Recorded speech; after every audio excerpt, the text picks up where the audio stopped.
the last time we stopped by just in front by that stone, and we start now tonight by the New Kingdom or Empire, 57 to 1019 before Christ.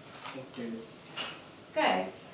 While the Hyksos ruled the delta area in Lower Egypt, Tibian kings continued a degree of control of Upper Egypt.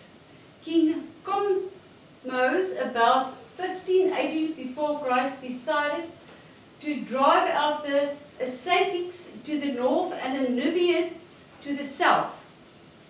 His successor, King Ahmose, that was between 1570 to 1546 before Christ, expelled the Hyksos, reunited Egypt, and established the 18th dynasty, that was 1570 to 1310 before Christ.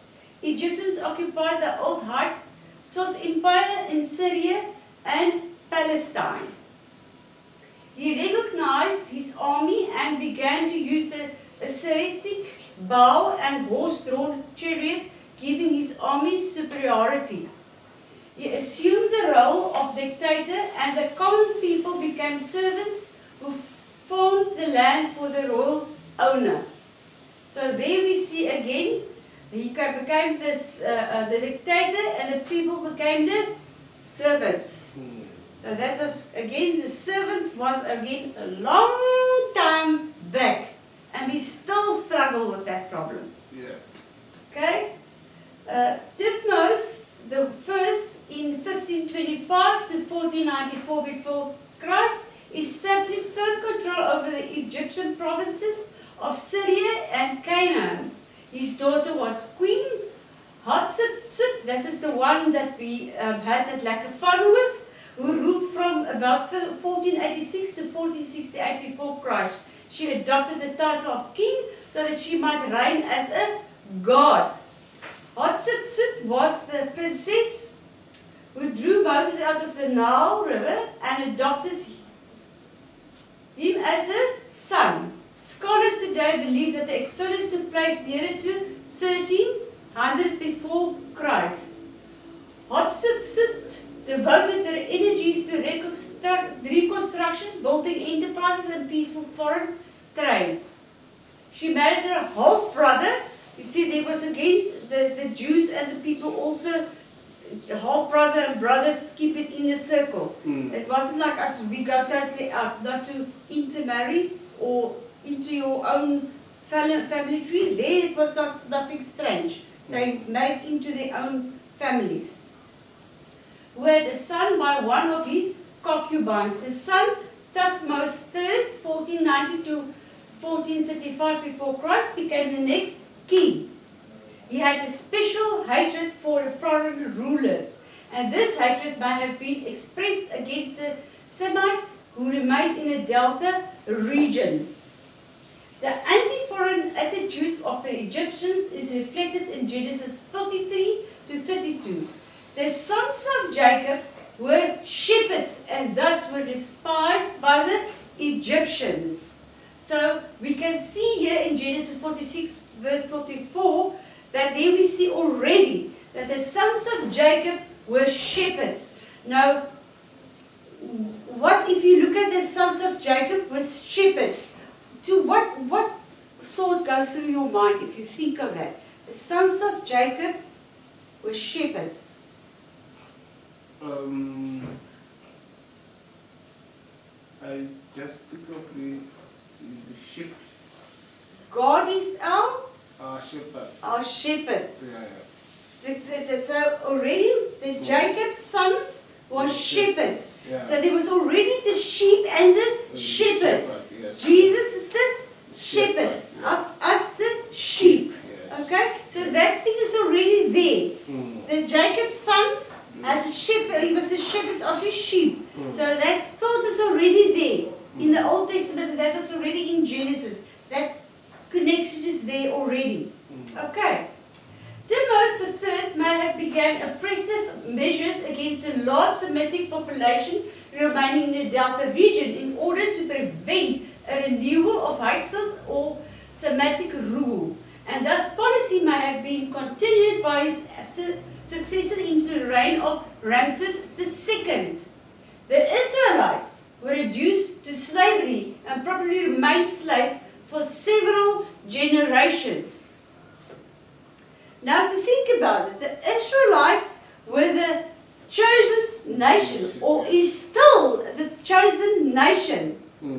They're going to be in the future still recalled back to God. Okay, we're waiting for that. We don't know. We got the people that proclaim they're going to come back, and then Jesus is coming back. Some say they're going to be, the word rapture wasn't in the Bible, but we hear about we're going to meet him in the air. Okay, so that was now giving the name rapture. If it's going to be before that, or be after that, we don't know. So that is where the slavery, the Israelites is going to come back.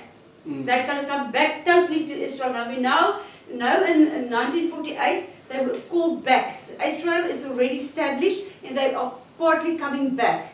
So where are we as Gentiles lying in this whole setup of the Israelites? Where do you think we are of Gentiles? Where do we fit in if we look in the Bible?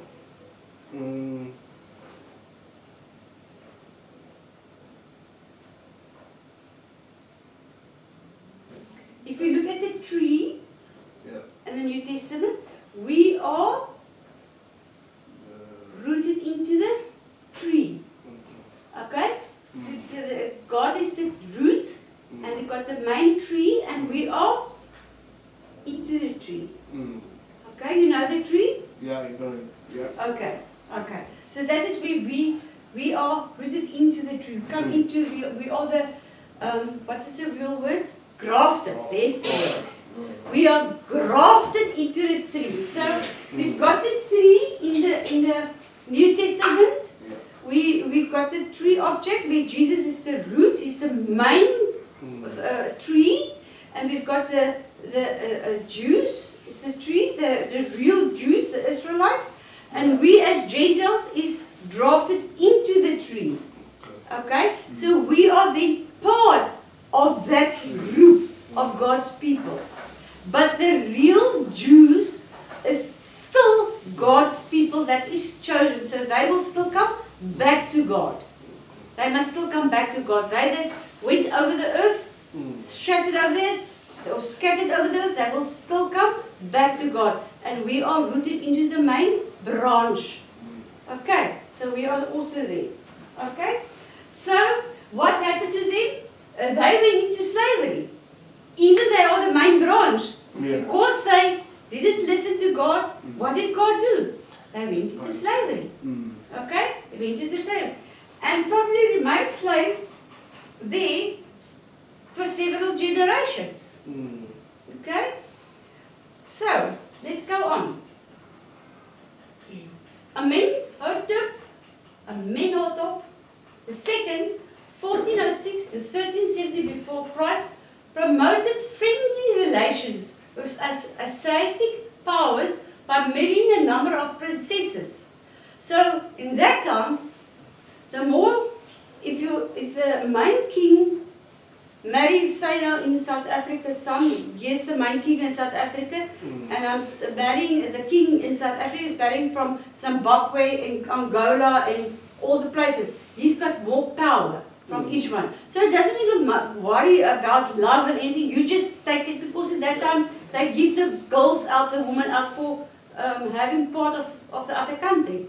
So then he got more places. So he's taking the princesses just to get more power into the other countries. Okay, so that is what's happening there. Let's go on. Right, so where am I now? He was succeeded by his son Amenhotep,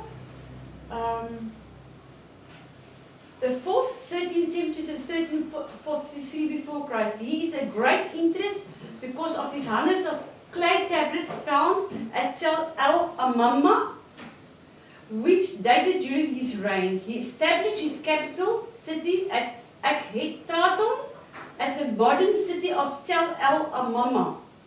He changed the religious traditions by becoming a prominent of the cult of Aten, a solar disk, who be declared to be the only God. Now let's see about that. That is the solar disk that he declared to be the only God. Now again, you see here is an animal, but this animal has human hands, face, and again we've got this sun story here. And we've got, okay, I can't read this Hebrew or Greek, whatever, no, it must be Old Testament, so it's Hebrew it's written in. So again, the God of Aten is again something that is not godly. Okay? It's again a stone. It's a dead thing. It's a dead thing, again. Okay? The king changed his name to Akhenaten in honor of Aten. Amenhotep revived the old kingdom concept of solar monotheism by declaring the sun deity the only God. Okay, I'm glad he thinks so, eh? The sun deity, there, oops, one too fast, go back. There. God Amun. So we go on. So we got the sun god is the top one, eh? Upon his death of Akhenaten, the suppressed priest of Amon cult, fought fanatically to restore the worship of Ammon, and you regain their precious position. Now, yeah, here we come again with the previous ones that had such a lot of things. Yeah. The reforms of Akhenaten were abandoned along with the capital city of Akhenaton. The last of the 18th dynasties showed dedications of Ammon and Thebes and the Thor of Hermopolis in Middle Egypt. Now we just look at this god of them again. As all the others we saw previously. We again look at the same thing. They got exactly again. All of them got this little cross with a little circle thing on top. There we get it again. All of them. If you go, we looked earlier, the previous lesson, we had all of this little gods and they got this circle thing with the cross. So please, again, mention, it's not Christian. We got this thing, this with the two pins at the bottom and the whatever you call it in top. Okay? Again, it's not the Christian thing. What this supposed to be, you ask me, I don't know. But it's going onto his head. From there, it's like going up onto this, whatever it's supposed to be. Okay, but please, just note the type of things that they had on. That you don't step into that, maybe a habit thing that you see, oh, those people do it, can we do it together, you know, especially for the children, the youngsters. If you see your children is doing, you must have to listen, but this is not a joke. It's not so much just playing all together. This is an atheistic thing. Please stay away from it, you know. That is what we must look and see. Tell the people. The 19th dynasty composes of Ramses, Seti, and Merpatha, exalted the gods Re or Ra of Heliopolis. So that we saw earlier on, right?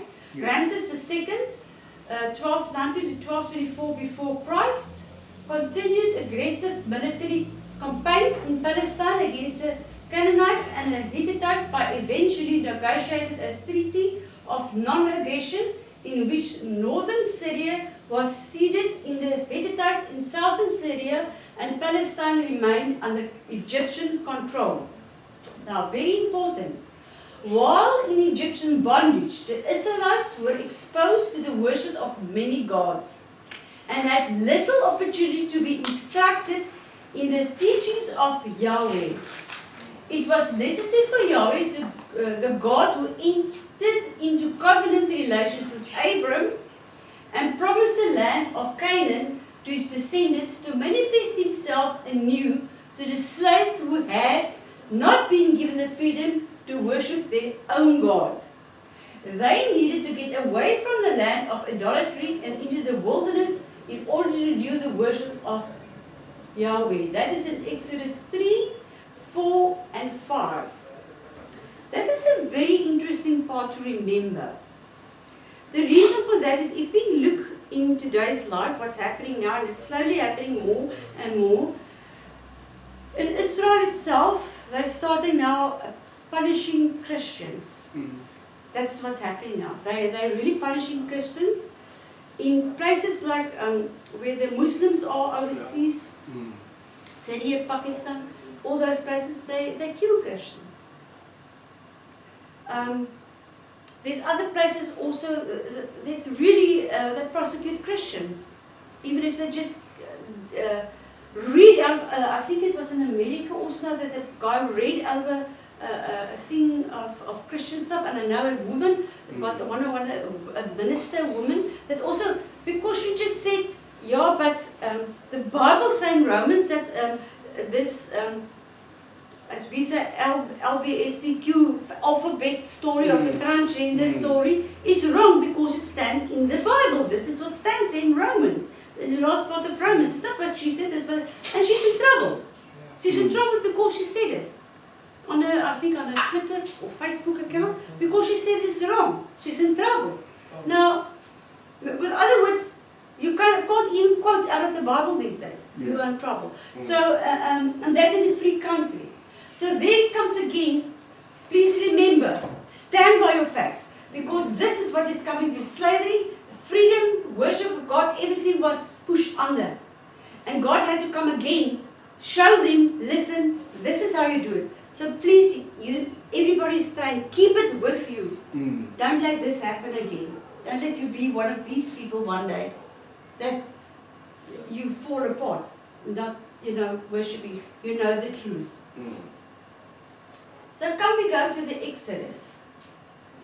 The date. Arguments for placing the Exodus after 1290 before Christ are based on the statement in Exodus 1, verse 11, that the Hebrew slaves helped build the treasure cities Pithom and Ramses. Ramses has been connected with Avaris and the rebuilding of the city, and the building of Pithom took place during the reigns of Sati, the first 1310 and 1290 before Christ, and his son Ramses II, 1290 and 1224 before Christ. The events. Little or no additional information can be added to the biblical account of the Exodus, since no extra biblical evidence has come to light. The leader. Moses' birth. Right. Moses' birth, concealment, placement in a basket on the Nile, and discovery and adoption by the Egypt princess as well known in Exodus 2. Now remember we spoke earlier about the law. Remember the funny law that they had? Yeah. Where they pick up a child and all of that? You remember that? Okay. As a child, Moses had the unusual privilege of being exposed both to the culture of his Hebrew kinsmen and the court of the Egyptian Pharaoh in Exodus 2 verse 7 to 10. His training would have included Egyptian religion. Again, there he also had a part of the atheistic religion of the so-called gods with a small g, and international diplomacy and writing. So he was quite well trained. He was quite well trained. As a young adult, Moses was an Egyptian official in position, but in the Hebrew, he had sympathy for the Hebrews because he was actually a Hebrew. Yeah. Okay? And that you see in Exodus 2, verse 11, and further. He was influenced by both the ruling and the slaving classes. So he was actually standing right in the middle of the two. He grew up here and he was trained by these people, but he had sympathy because he was actually a Hebrew. Okay? Right. Moses coming to the difference of his countrymen led to a third stage of preparation. So what happened here? God prepared him, yes, because he had an education to know what's going on, Yeah. but he was also living with his people to see what was going on this side. He had education and he knew what's going on to hear about his God. Okay, so he wasn't totally away from his God. Yeah. He knew about his God. He was forced to flee from Egypt and thus spent 40 years as a shepherd. Tell me quickly. Who lived for 40 years where? Or who was up where? Not 40 years. Where again was the 40 years? Something happened also 40 years. 40 years. The children of Israel in the wilderness. Yes, and what's something in the New Testament? In the New Testament, Jesus Christ did 40 days in the wilderness. In the wilderness, and he's our shepherd. And okay. Yeah, Yeah. again, Yeah. Jesus was 40 days in the wilderness and we went up and he's our shepherd. Yeah. That's correct. So he was 40 years, he spent 40 years as a shepherd in the land, Moses, in Egypt. Oh, yeah. Jesus was 40 days, he's our shepherd in the Okay, New Testament. New Testament. See, there's again a shadow image of Jesus in the New Testament. Okay. Right, so we read that again. Moses he was forced to flee from Egypt and they spent 40 years as a shepherd in the land where he would later be the shepherd of God's delivered people. Jesus was the shepherd of the deliverance of us. Of us, yes. Okay? In seeking pasture and water for the flocks of Jethro, Moses became well acquainted with the wilderness area through which he would lead the Israelites. A fourth stage of preparation involved a special divine revelation at the burning bush in Exodus 3 verse 2. The importance of this revelation becomes evident in the light of Moses' significant contribution to Yahweh, since Moses was exposed in the court of Pharaoh. He was also in Pharaoh. Jesus was also Pharaoh. Also, he was also punished by Pharaoh. Okay? And he said, I'm going to wash my hands. Yeah. To the religious traditions of Egypt. In key factor in his religious belief, eventually with the manifestation of Yahweh, the God of his fathers to him. Let's see. And the denomination of God's power to deliver people whose spirits were defeated by enslavements. So Jesus did the same. He pushed through with the power he had as a godly power to deliver his people that is enslaved in sin, to buy us free, to get us free from that sin. Oppression prepared the people for listening to Moses' message of hope concerning Yahweh intent to deliver the Israelites in Exodus 4 verse 31. So what is the same in Jesus? We delivered from sin and we're going for hope. That is what we're reaching for. But their defeated attitude and slave mentality made them unstable and ready to turn quickly against Moses and from the promises of Yahweh to deliver in Exodus 5 verse 17 to 21. And that is what's happening today still. If your belief is not strong enough and you're not constantly busy with God, wrong way you go. Okay. Moses had no one from whom he received encouragement except Yahweh. And his faith in God, who manifested his will and power to Moses, enabled a seemingly impossible feat to be accomplished. And exactly the same, we as people will not be able to accomplish what Jesus did. If it wasn't for God, the Holy Spirit in He that is God, He wouldn't be able to do what He did for us. And take all the sin on Him. So you see the same thing? Moses, what Moses went through, that is the shadow image of Jesus, what He did in the New Testament for us. So as Jesus said, what was will be again. And that's exactly what happened. Okay? And that's very important to remember. Now, very important piece. Not only was Moses the leader in the deliverance, but he was also the leader through whom the religion of Yahwism was developed. Although Yahwism had originated with Abram, it had suppressed and almost extinguished during Egypt's bondage. The tenets of Yahwism were given through Moses in the form of a covenant. Through the revelations at Mount Sinai, the religious requirements of the people and their method of worship were spelled out in detail. The 40 years in the wilderness might well be described in Israel's conversation from the worship of Egypt's God to the worship of Yahweh.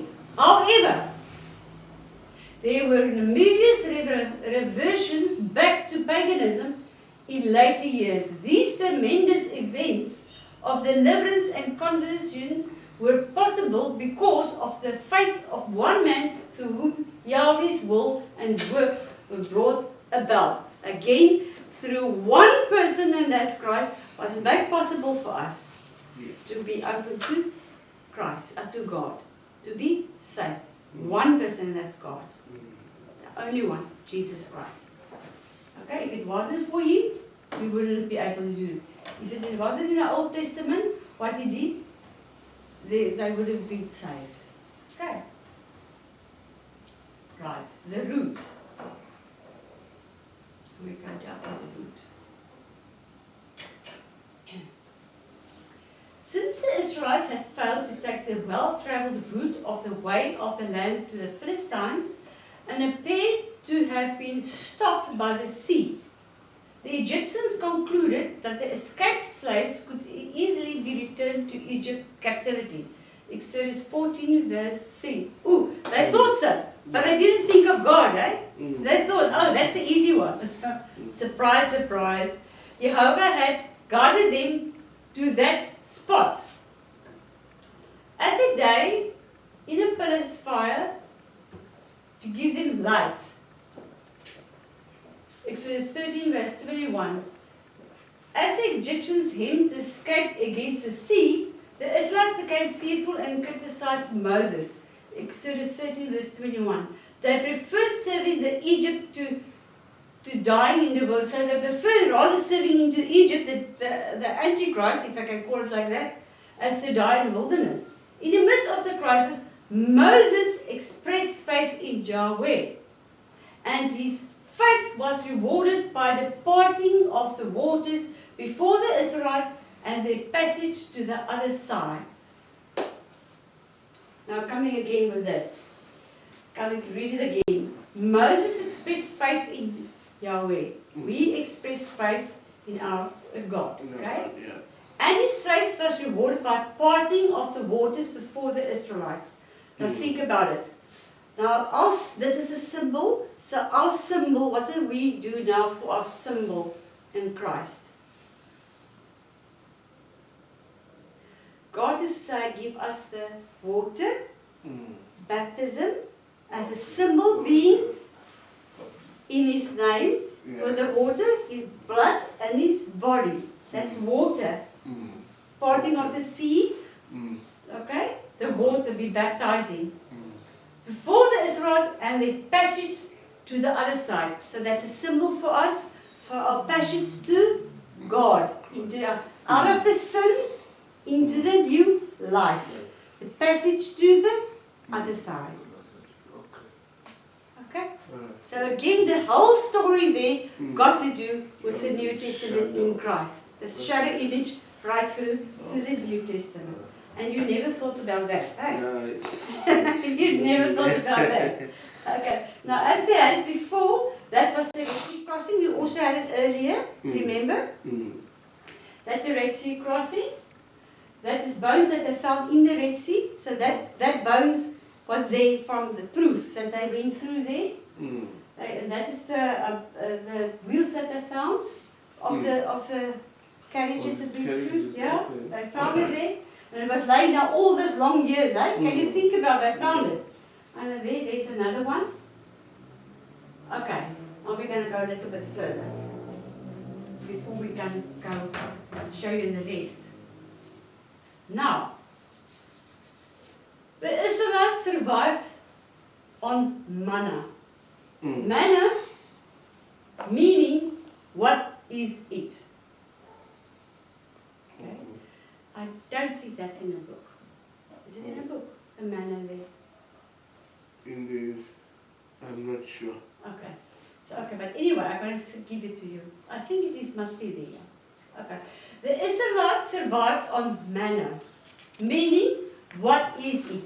A small round thing, as small as the hoarfrost of the ground.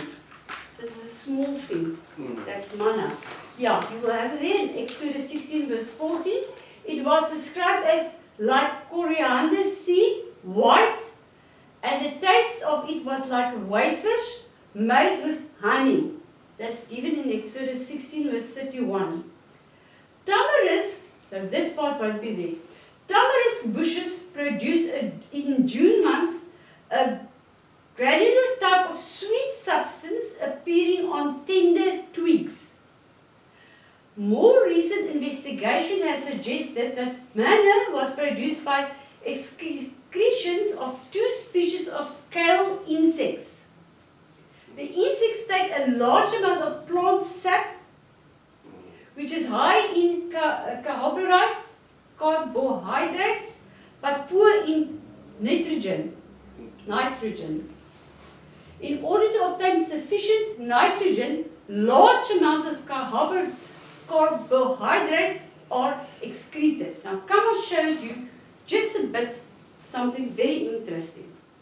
This is the plant that they actually ate. The tamarisk tree. That is the tree that was there. Mm. Okay, that is what they ate. That was the manna plant. Okay. That is nothing strange that they ate. Yeah. That is nothing strange. I explain now what happened there. What that was insects and stuff that work, and that is what they ate. Mm. With the sap and everything that was done with the insects. That was the tree. Mm. Here at the bottom you can see. If you see a little bit closer, I don't know if it's going to, yeah, there you can see nice close. This was all little thesis. There is show the, okay, that is the tamba, there's the word. Okay, I didn't write down the word, yeah, I wrote a tree. That is a tree that's carrying it. There you can see the flowers. The tamarisk tree is the manna. Okay. So there was nothing strange. There is something you can eat, you get it still. You still get it in that area. You still get that tree. The tamarisk tree. And that is what it looked like. Okay? That's the tree. This is not in your book. Okay? Alright. In the evening, large numbers of quail descended in Israel came and provided the people with additional food. Quail winter in Africa and migrate northwards in large flocks in the spring. Mm. The flight is exhausting and the birds alight to rest and are easy caught. Now you all know the South African quails. Come on. You know the South African quail. Mm, yeah. It's coming from Africa, go up and they go and sit there. Mm. That's the quail bird that they had to eat. They spoke about. It was naturally possible, just as Jesus, as God had all this natural fire and things that we discussed previously of the mountains that the spot fire, the tornadoes and things like that. Mm. Exactly the same. There was natural stuff He gave them to eat. There's nothing funny. It's always there. There's the quails, and those eggs you can eat. Mm. That's actually luxury eggs in today's life. The quail eggs is luxury eggs. Okay? Right. Mount Sinai has been identified additionally with Jebel Musa. The Israelites arrived at Mount Sinai after 3 months in Exodus 19 verse 1. The people remained in the vicinity for a year while Moses received laws from God and plans for the tabernacle, which was then made in Numbers 1 verse 1 and 10 verse 11 onwards. Okay. Upon departing from Sinai,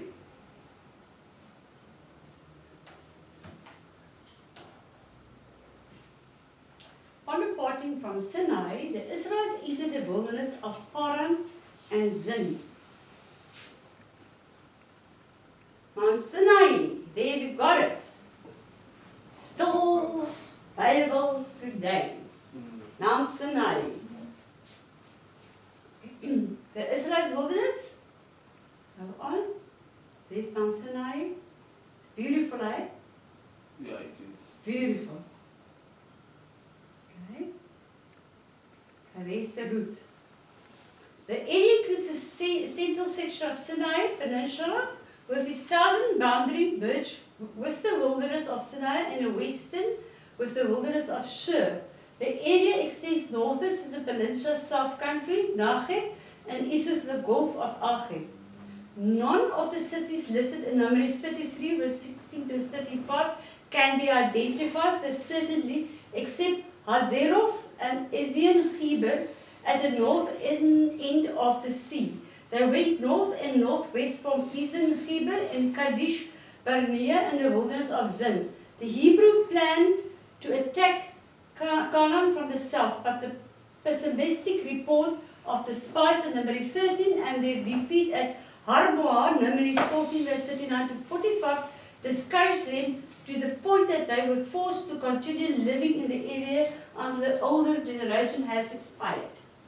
Now here you can see, this is where it started.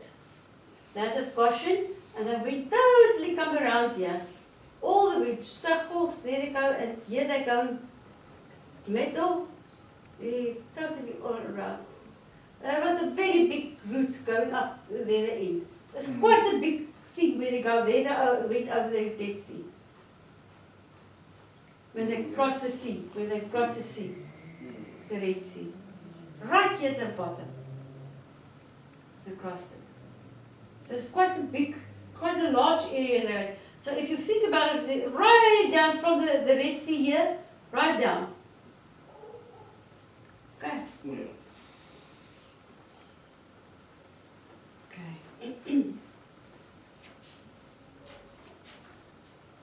So it was quite a long time that they went on there. Okay.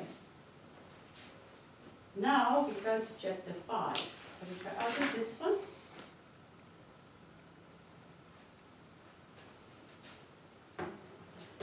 Chapter 5. The geography of Canaan.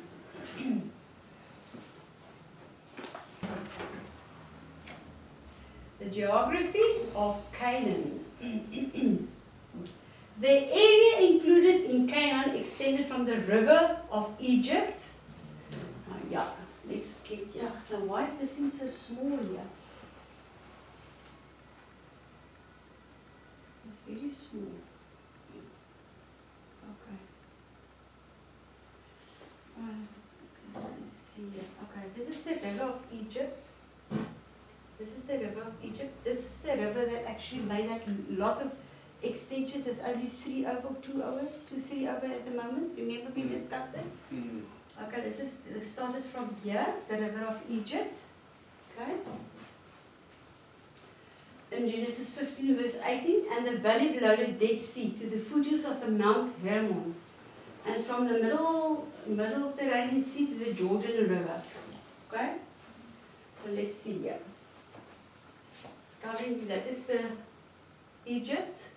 This is below the Dead Sea. That's Galilee. There, up there, there's Heron. So it's going right, Heron. Going like so, it's just go to that area. Okay, that's where it goes. Yeah. Yeah. They will right, the red is sort of there, it comes around there. Okay. Okay. So the Mount Hermon is right at the top there. Hermon. Okay. Sometimes the phrase from Dan to Beersheba refers to the extent from the land from the north to the south. Judges 21 verse 1 and 1 Samuel 3 verse 20. A distance is about 150 miles. Canaan is described as in Numbers 34 verse 1 to 12 as extending from the entrance from Hamaton, the north to Kadesh Barnea, 40 miles south of Beersheba. Okay, this is a little bit small. Okay, but this is all here the top. Arbon, Beersheba, all of them is all here at the top. You can't actually see it there. I'm sorry that's so small. No. I'm very sorry. I didn't expect that it's going to be so small. Oh yeah. I got it a bit bigger. There's Beersheba, Dan, is Isaiah, Heber. They're all together. Okay, there's Kaidan, the little one there. Okay. They got it all together. That did focus in. Okay. Oops. I did focus in. Right. Okay, let's see further. Solomon extended the territory to about 300 miles from Dan to that is what I just mentioned. He extended the territory from Dan. It was that area extended to from the eastern and Heber. He extended it from the previous side. Solomon's extended it on the Gulf of Sheba, where he maintained a merchant fleet. Most of the life of the Hebrew nation took place, however, within an area of 920 miles north and south and 75 miles east and west. Canaan was bordered on the north by Syria, which included Tyre and Sidon on the coast, and various other cities of Lebanon and under-Lebanon mountains.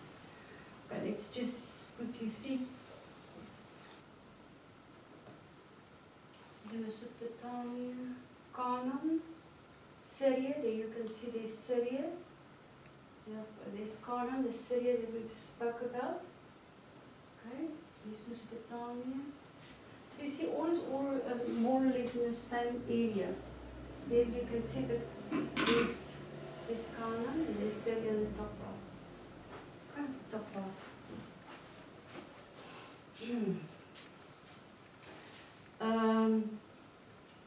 Which include times, if you remember the previous part, the first charts in the previous lectures, I had Tyre and Sidon also right on top there. I remember I had it in those charts also. On the coast of various other cities in the Lebanon and anti-Lebanon mountains. This is now going down again. Let's go back, down. Come on, move down, another one. Going down. This mountains is, why is it changing? Come on, another one. Another one. Why isn't it going down? Stay back, doesn't go down. Because I'm pushing the wrong button.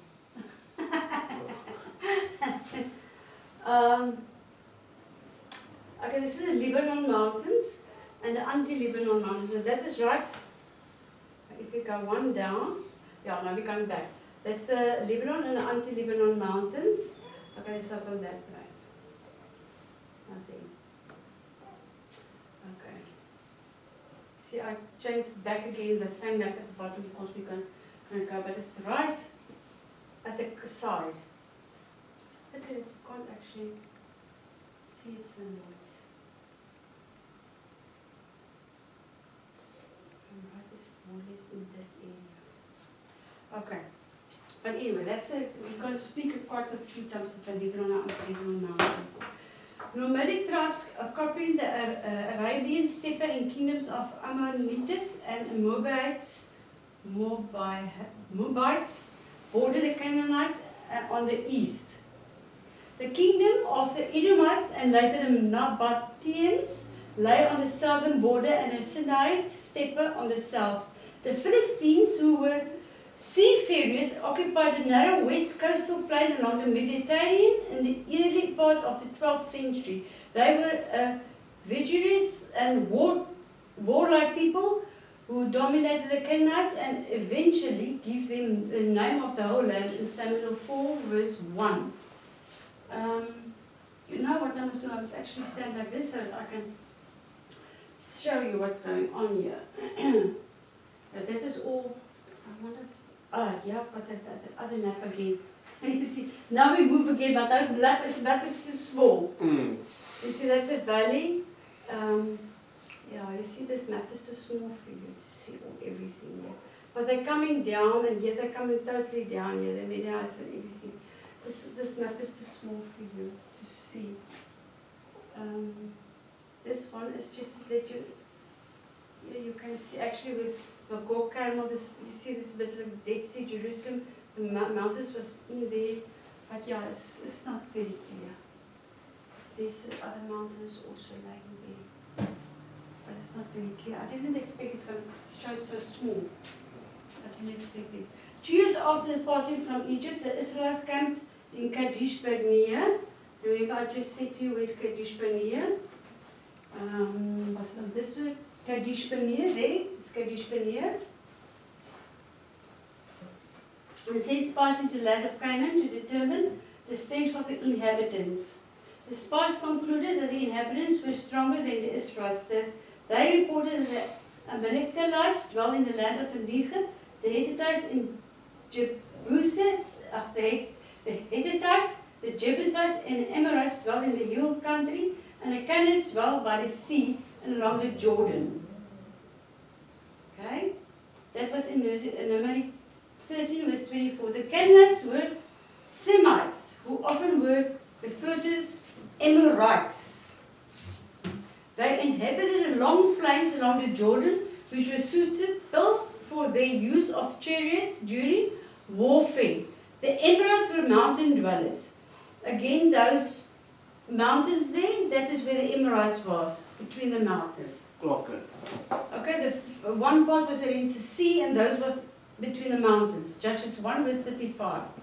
The Hittites were from Asia Minor. You know there where Canaan was, they were in Asia Minor. The Jebusites of Jerusalem probably were Huranians or the Horites or Hivites. From northern Mesopotamia, they were again on that side, as we saw the other chart was built on that side again. The different groups developed cities, states, cultures, and built walls around their cities for protection. The cities are walled and very great. Numbers 13 verse 28. Now, if you just think about, I wish we can again put that walls around our cities. Say, this is my city, this is my city. Yeah. Palestine has 4 parallel levels of terrain between the Mediterranean on the west and the Arabian desert on the east. These levels are formed by the central mountain range, which is the extension of the Lebanon mountain range along the west side of the Jordan, and by the eastern range, which is extended by the anti-Lebanon mountain range of Mount Hermon along the east side of the Jordan. Between the central range of the Mediterranean is the Maritime Plain, and between the two mountains range is the Jordan Valley. Here we come back again with the same thing. Yes, done. There, yeah. There we go. Ah, now I've got done effort. Here we go back.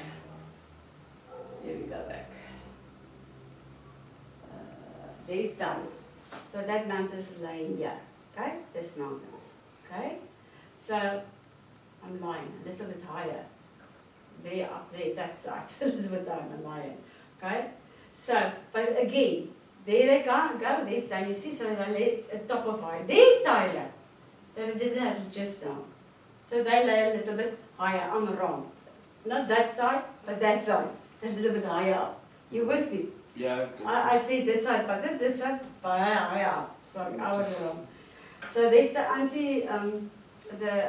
anti-Lebanon mountains, and the middle piece, there's done, there's Tyler, so this is this side. Sorry, I was wrong there. I'm sorry. Okay? Got it. Right. The Negev means dry and refers to the waterless area south of the Jordan wilderness. There we go. Jordan wilderness. Beginning in the vicinity of Beersheba and continuing south of the Kadesh Barnea.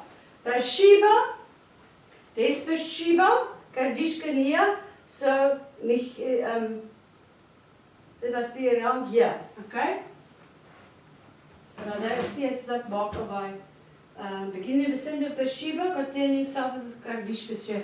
So this must be, it's somewhere here, okay? this area. It was Beersheba, there's Kelisha, so it's somewhere here. Okay? But it's not Negev, it's not marked on that map. Israel camped in the southern part of Negev, around Kadesh Barnea, while the spies investigated Canaan. While exiled from Saul, David led an army of 600 men in conquest of the area. 1 Samuel 27. The Amalekites, Canaanites, and Jerahmeelites were associated with the area. In New Testament times, it was occupied by Edomites, Edomians, and ancestors of Herod the Great. The area was used for grazing in Genesis 20 verse 14. This area provided a wilderness home for the Hebrews during the 38 years of their wanderings. It was necessary for them to move their place to find adequate water and pasture for their flocks and herds.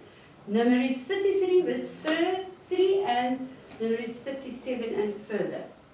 Main roads encircled the Negev, but the way to Shur connected the Judean highlands to Egypt by way of Beersheba.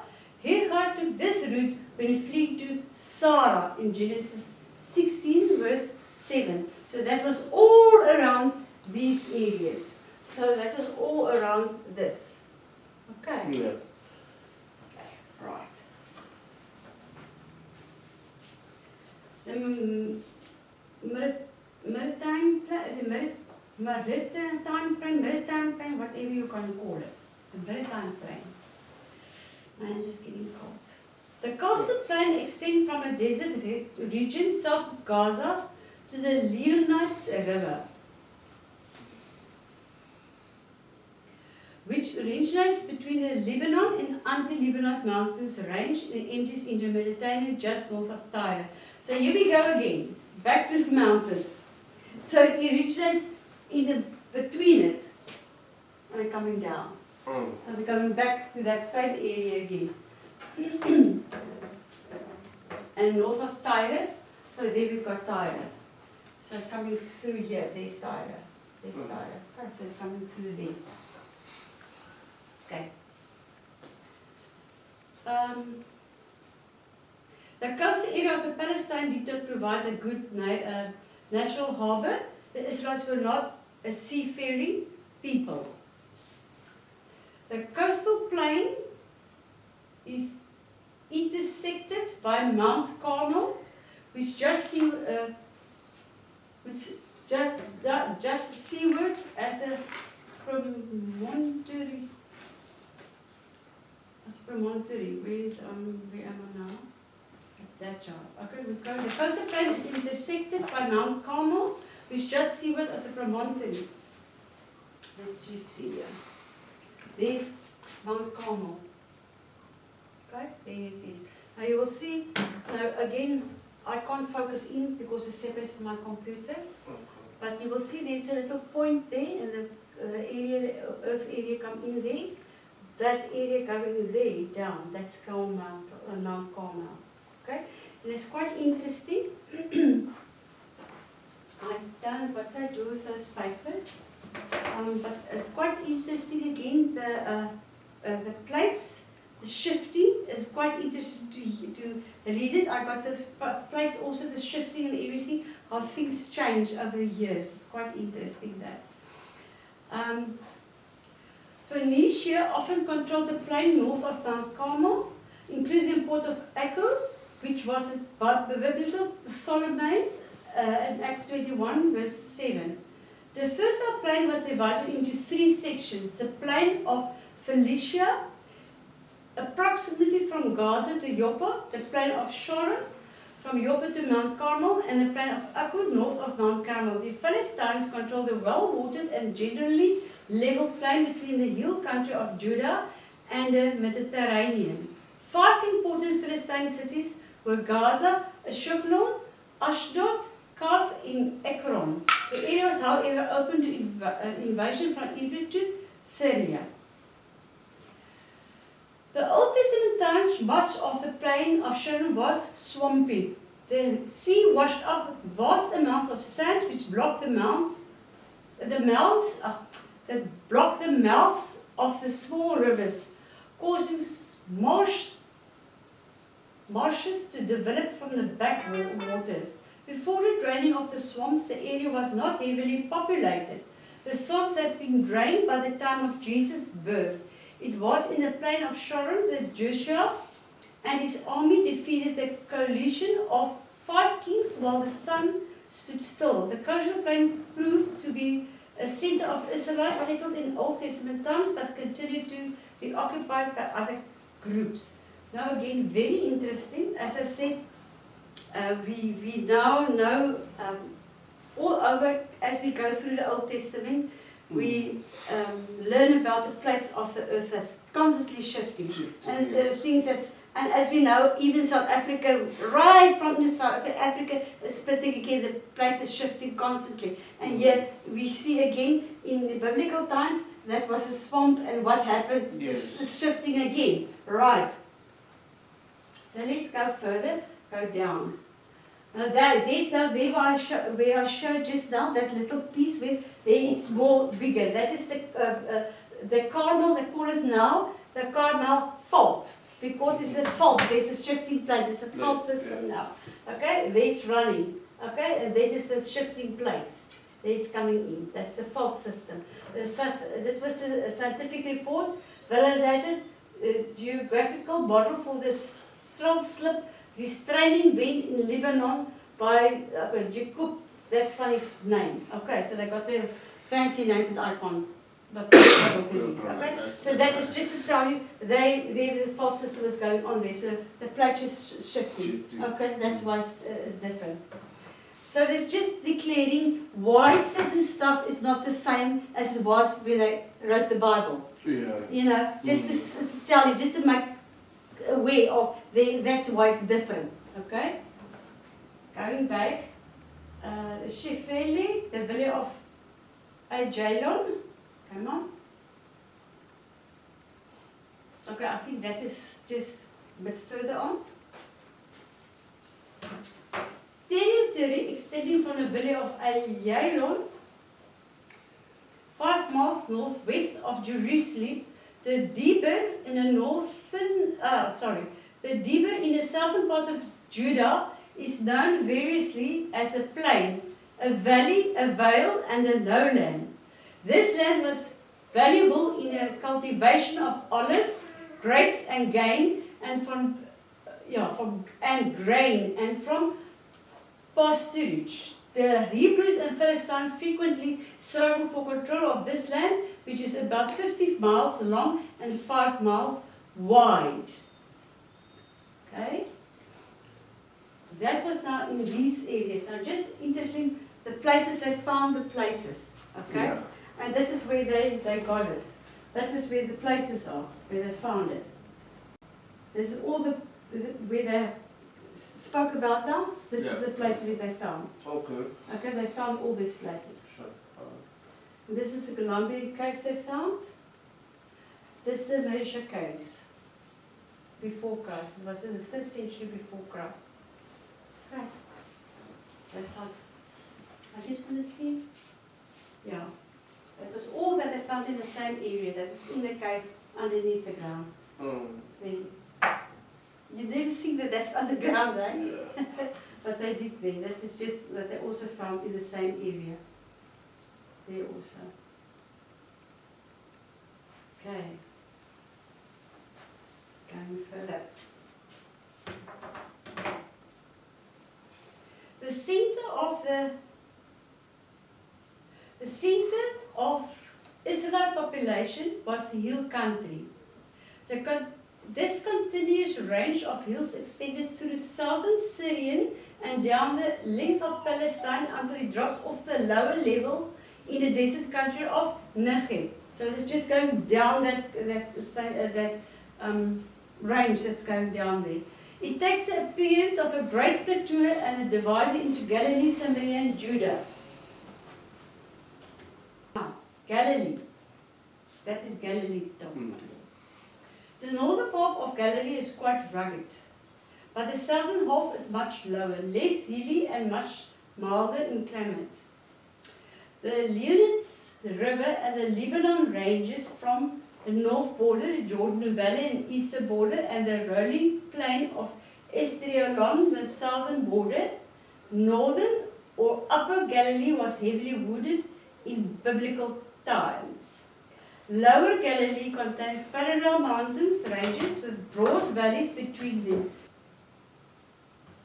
The valley of Jezreel and Esdraelon contain the important city of Megiddo, or how would you say Megiddo, city of Megiddo, which was a strategic military location, and many crucial battles were fought there.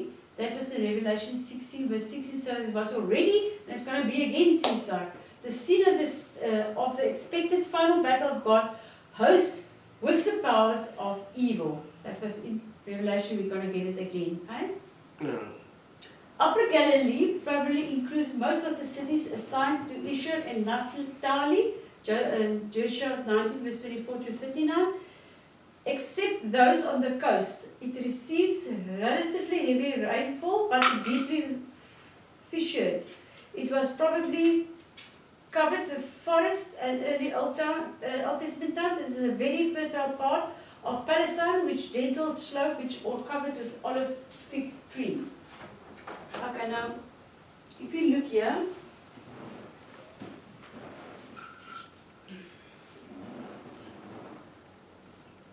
that is Palestine, okay?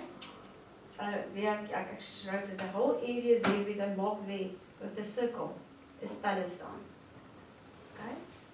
You see, there's the Dead Sea, you know, on top where the Dead Sea is. So if you think of the charts that the maps that I already gave, the Mediterranean Sea, right on top there, that is Palestine. Galilee, come, another one down. Come. Wake up. The Galilee. This is the Galilee. Yeah. Area here is Galilee, okay? You got it there, Galilee. Okay? Megiddo, Shimron, there you got the Galilee. Sea of Galilee, all there. There's Samaria, Decapolis, okay? There's Galilee.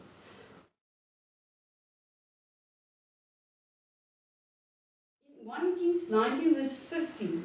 Armageddon, in the Old Testament, the year of Megiddo, underlies the New Testament word Armageddon. So we come again from the Old Testament word to the New Testament word. So again, look at the area to the New Testament, Armageddon. Nazareth was located in the hill country north of Esdraelon plain. From surrounding hills, Jesus could see the rich plain of Esdraelon as well as the snow-capped Mount Hermon. Now we know Mount Hermon is right on top, right? Now if we look here, there's Samaria and Shechem, there's Jerusalem, Masada, and there's Judea, Bethlehem, there's Bethlehem. Okay, there's the Dead Sea. And there's the whole Palestine, as I said. So everything is here in the same area around. That you know, when we speak about something, we talk about something, there's the Jordan River. You see, they talk every time about the Jordan River and everything biblically, that you see is all around here. It's the same thing. It's not going right down to South Africa, to America. Everything is in the same area. Everything is happening in the same area. So again we come back, what was this, the first or the second lesson we gave, session, where we spoke about the shifting of the place. If it was a world, the world was covered with water, it could have been that the place was together, and it could have been that it was covered the whole world, because we know that the mountains showed that it can't be that it's, you know, it was worldwide flood with the mountains. But the main thing is everything happened at one place. Everything's played off at one place. And it was after that that everybody started going out to certain places. Mm. The biblical things play off in one type of big area. If we can say it like that. And then it started spreading off to other areas. Okay. Samaria. Most of the early Israelites lived in the mountain of Samaria. Although Samaria is primarily a land of mountains, it has wide, fertile valleys which make it suitable for agriculture. The area was assigned by Joshua to Manasseh and Ephraim. A city of historical importance to Samaria and Shechem, which was located in the valley between Mount Ebal and Mount Gerizim. Joseph purchased a plot of ground at this site from the Canaanites in Genesis 33, verse 18 to 19. His daughter Dinah was seduced by one of the Shechemites. Simeon and Levi retaliated by killing the men of the city. Later, the body of Joseph, which has been brought from Egypt, was taken to the plot of ground which Jacob had purchased and was buried there. So, Samaria and Shechem, this is here. Yeah. So Jacob was buried there. Oh. His body is lying today somewhere there. All right. Okay? So he's lying somewhere there in Samaria. The plot that they bought is somewhere there. Okay? Shechem served as the first capital of the northern kingdom, 1 Kings 12. It later became the major religion center of the Samaritans, which built their temple on nearby Mount Gerizim. John Hyrcanus captured Shechem and destroyed the temple. It was not rebuilt, but the Samaritans continued to revere the holy mountain. Now,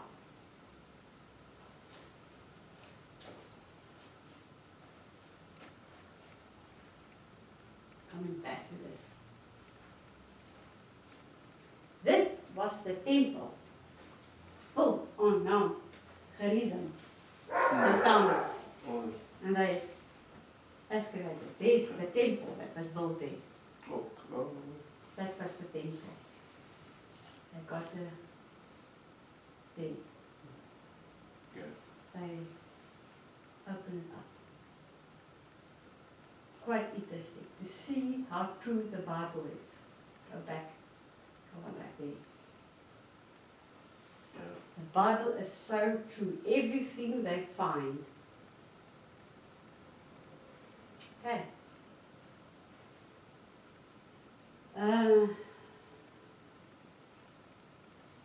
That was the dedicatory inscription comes from the temple of Mount Gerizim and reads, that which Joseph, son of, offered for his wife and his sons before the Lord in the temple.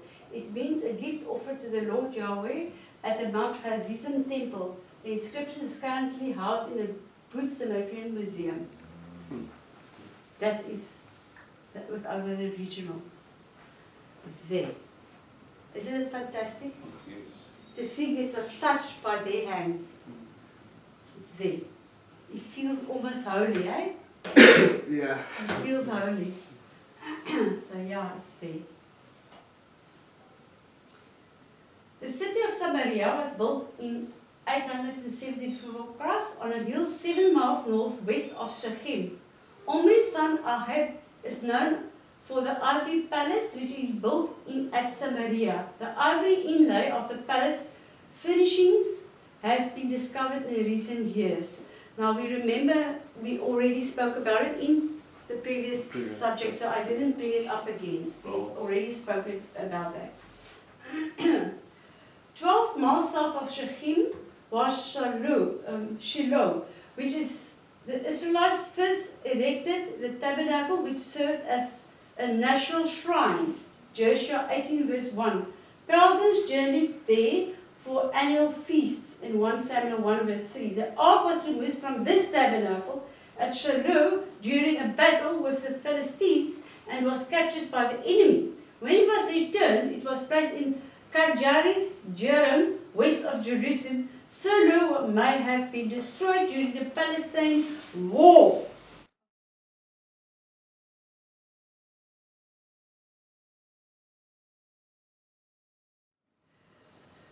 The tabernacle location of Shiloh.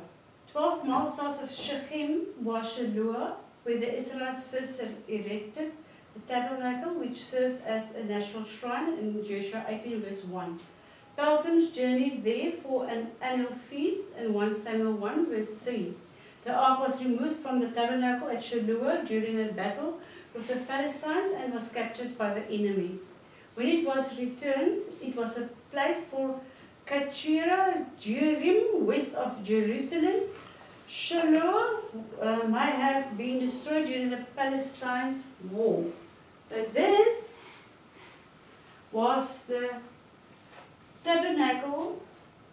That was the location. That is the tabernacle in Shalom. Shalom.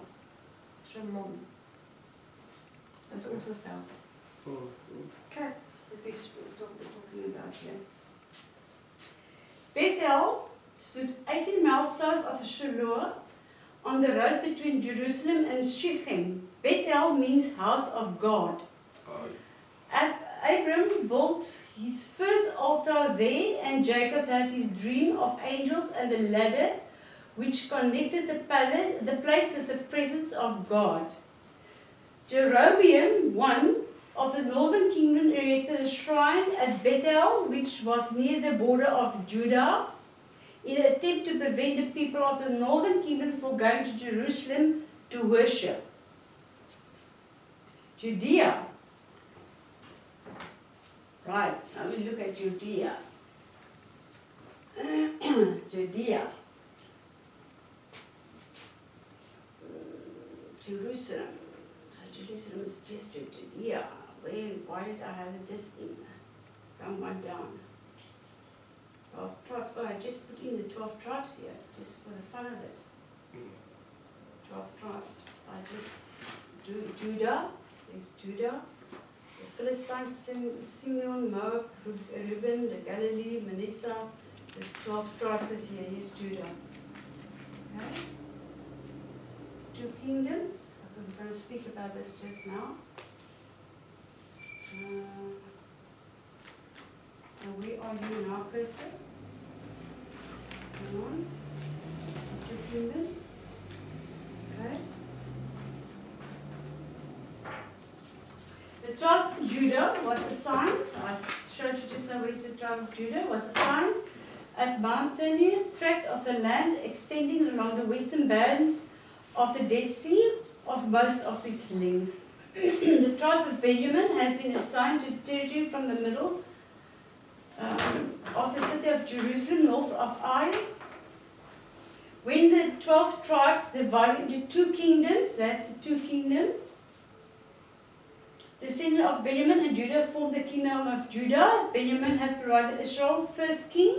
Saul and the people were loyal to him. Saul conflict with David, loyalty weighed under David, but Benjamin remained true to Judah when the 10 northern tribes broke away. Of the main areas of the West Palestine, Judah was the most isolated, the least desirable, and easiest to defend. Here, there's the 2 kingdoms. Kingdom of Judah and the kingdom of Israel. The 2 kingdoms that they had divided in.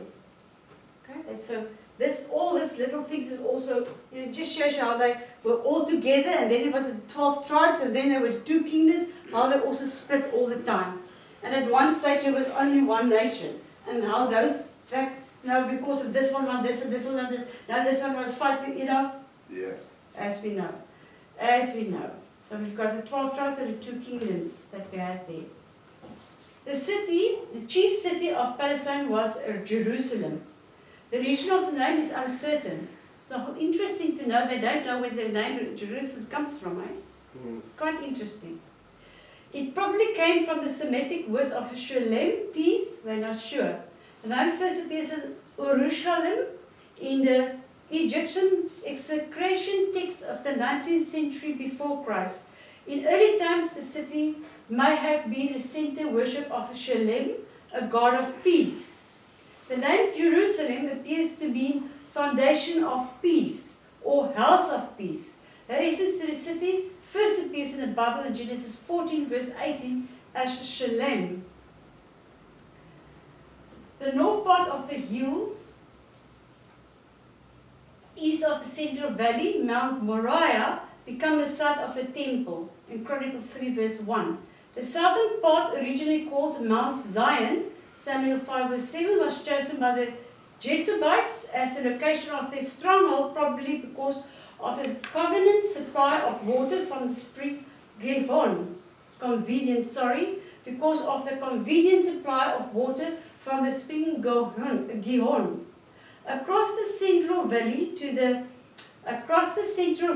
the west was a higher and larger hill, at one time called Mount Zion. Zion originally referred to the rock of the southern part of the hill between the Kidron of the Central Valley. Later it was expanded to include the temple area, and eventually it included the whole city of Jerusalem. This is where the Muslims' Dome of the Rock is situated today. That is where the Mount Zion is. Okay? So, yeah, that is where we have problems today. Jerusalem remained in the hands of the Jebusites on the time of David, who made it his capital after capturing it. He built his palace there in 2 Samuel 6 verse 12 and 17. He planned to construct a temple which would make Jerusalem the religious as well as the political center of the Israel kingdom. David was permitted to gather the material, but it remained for Solomon to construct the temple in 1 Kings 5 verse 3. Can we quickly look here? Look at there's the Dead Sea, there's the Mount of Olives, the Mount Moriah, the Ophel, the Mount Zion. All of them is all together. So that is the Mount Zion, that is where the temple stood. And that is where all the nonsense is going on today about the Muslims and everybody. So it's all actually together, the mountains. Okay? That is where the temple must be built, but they want to build now. But we know that third temple is not going to be a good temple for us, eh? Mount Moriah, there's the mountain,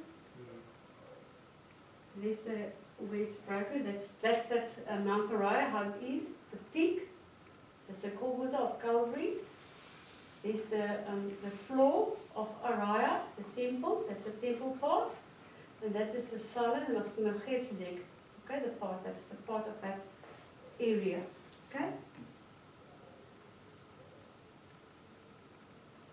Come on, that's a Judean wilderness. No, this is irritating me. The Judean wilderness. The Judean wilderness in Judea. Okay.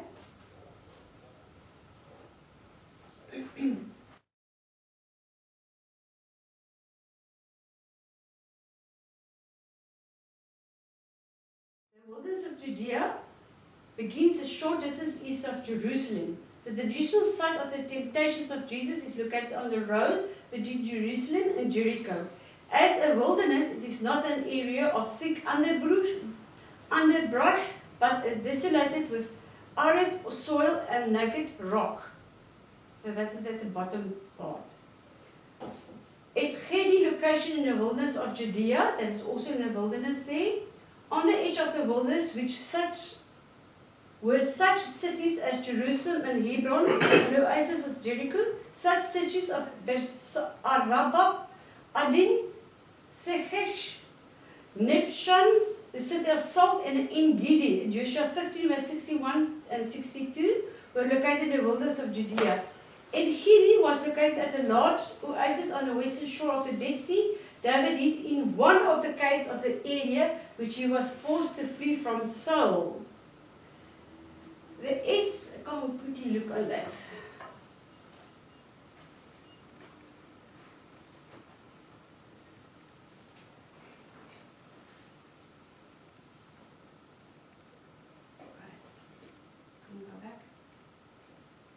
too much.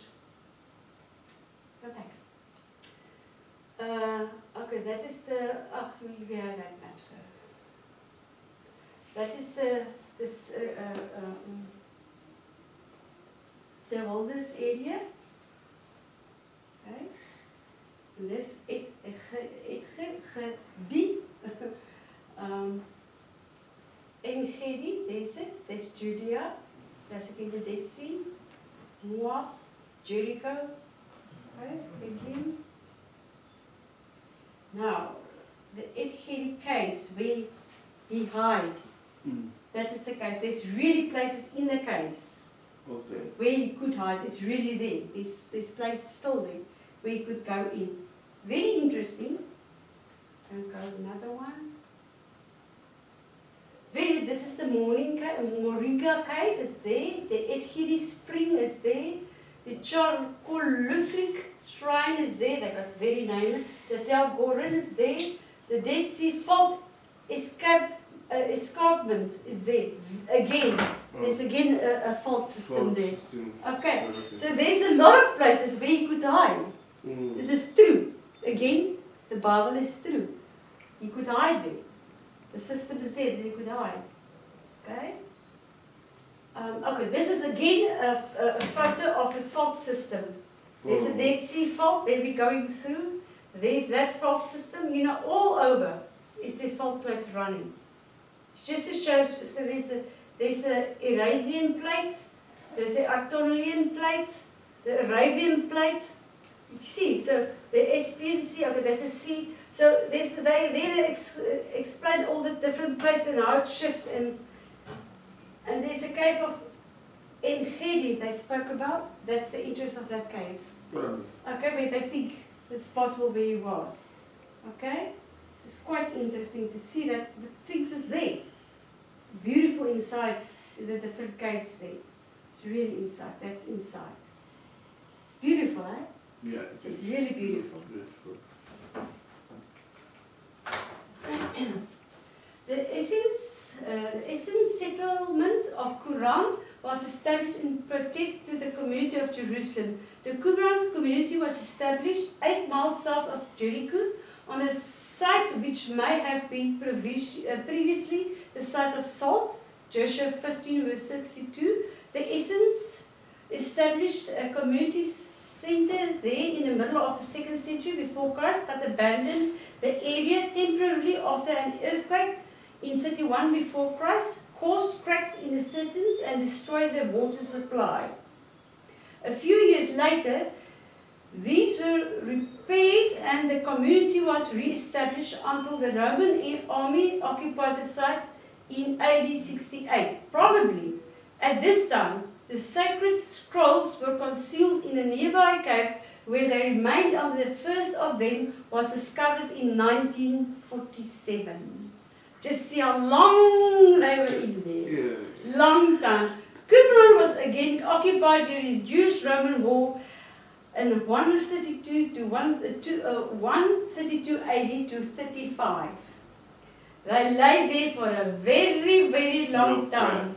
Masada was used as a Jewish base for surprise attacks against Roman troops during the Jewish revolt in 66 AD to 70. The Zealots were victorious initially because of the advantage of surprise, but the well-equipped Roman legion soon had them retreating.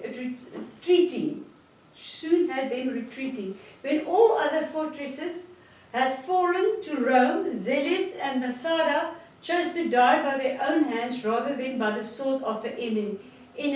Women and children were first put to the sword, and then the men killed one another.